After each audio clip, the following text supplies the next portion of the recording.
2, 1, 2, 3, 4. Hello everybody. So if you're wondering why I'm off center here a bit, it's because I'm trying to show my friend the Alesis drum speaker here.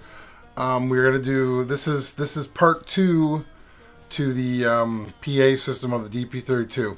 Now the way I'm looking at this is you've used your DP24 now as a PA system. So you've got your amps and everything.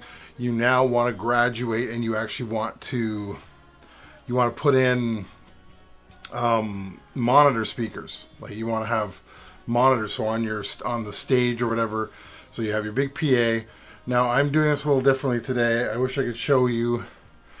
I ended up buying an actual PA amp, and I have my big Yorkville 300 watt speakers over there in the corner. You can't really see them from here. I might be able to show you, but I don't want to. See what we can do. So let's see. So I have underneath the Model 24 there, you can just see the light is on. That is a rack mounted pile amp. It's 1400 watts. 1400 watts. And on the other side there, you see my Yorkville speakers over there in the mess with the German flag around them. So what I want to do today is I want to talk about making this work for you. So I don't like that screen. That's a better one. So what we're going to do is now if you haven't seen the first video, I will put a link in below for the first video, so you can go to that video so you can see how to do the initial setup for this, because we're taking this from, we've now set it up as a PA, now we want to add the monitors. So the first thing we do is got the right one, good. First thing we do is now I've armed my track. You can't really see because there's a light on it. Let's see if I can get rid of the light. There's light, so you can already see my voice is going up on that track, and I have nothing on. So as you can see here, I have nothing up. But so as I get closer to the mic here, you can see it's going up. So it is working. It is picking me up here. So what I want to do first thing I want to do is I'm going to turn it up so you can hear me. Check 1, 2, so you can see I'm coming out of the big speakers. I hope you can tell the difference. So it's not coming out of this one. It's coming out of the big speakers. Now, the way I always set up the PA system, like for the monitors, is I use the effect send, as you can see here. So if you look behind, I have coming out of here, this is going into my PA amp, which is actually getting converted into XLR and then over into there. The reason for that is because the Model 24 takes XLR. It's just easier to keep it hooked up that way. And the nice thing is I'm not getting a lot of hum. So if you do get hum, you gotta get yourself a hum eliminator of some sort. That will help with that. And you might get that because it's two different frequencies hitting each other. I have that problem when I use my Behringer because I'm putting it into a mic amp, where it's going into a mixer again, so it messes with it. So that's just another tidbit of information for you.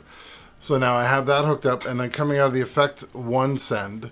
Now the one thing is, if you're going to do this and you want to use the internal effects to give yourself like to add to your vocals and all that stuff, don't use effects 1 for your monitor amps, because then you're going to sit there and you're going to turn it up. What you're actually doing is you're adding more and more reverb to the PA speakers, your big speakers on the outside.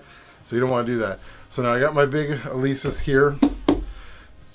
Oh, excuse me. This is going to be my monitor amp today, as opposed to last time where it was my PA amp. Now my PA amp is the Yorkvilles. So what we're going to do is I'm going to show you how to do that now. So first off, go to mixer. So select the channel. So track 1, go to the mixer. And I've already got it set. I got it set to pre. Now the reason why I do pre is so that where I have it in the fader doesn't matter. It's just taking the sound and it's sending it over into the monitor. In this case, the monitor. Otherwise, it's the effect. So now if I start turning it up, you'll start to hear my voice come in. There I am. I can hear myself. Can you hear me? Here, I'm going to turn up some more. There. So that's coming out of the Alesis right here. So that's what that is. So now that's acting as a monitor. So now if I play with the fader, and I'll show you this here. I'll move it down so you can see this. There's the fader. So now if I move the fader up, now I'm coming out of the big speakers as well.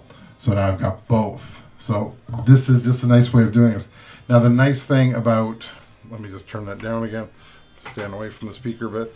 The nice thing about doing it this way is that you now have control over what goes through the speaker. So you're saying, okay, we're going to use this speaker is going to be just for, for the vocalist, or it's going to be, you can have in the case of the DP32, you can have 2 channels for this. So now you got 2 sends, and you can say, okay, this one's going to go for this one's going to have this in it, and you can place where you want it. So you pretty much have the same concept or setup that you do on the model series versions, where they have the actual auxiliary outs on there. It's the same thing, really.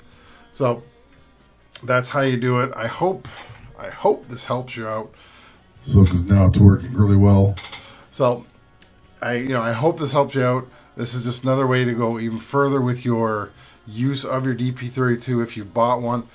Now, if you're still on the fence of whether to buy a DP32 or a Model 24, if you want to do stuff like this, where you want it more for a live performance, I would seriously go for the Model series.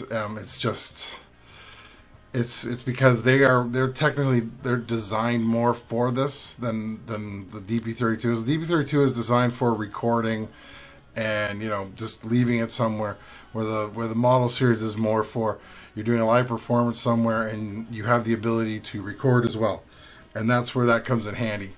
So that's my video for today. Hope you like it, and I will talk to you all later. Bye.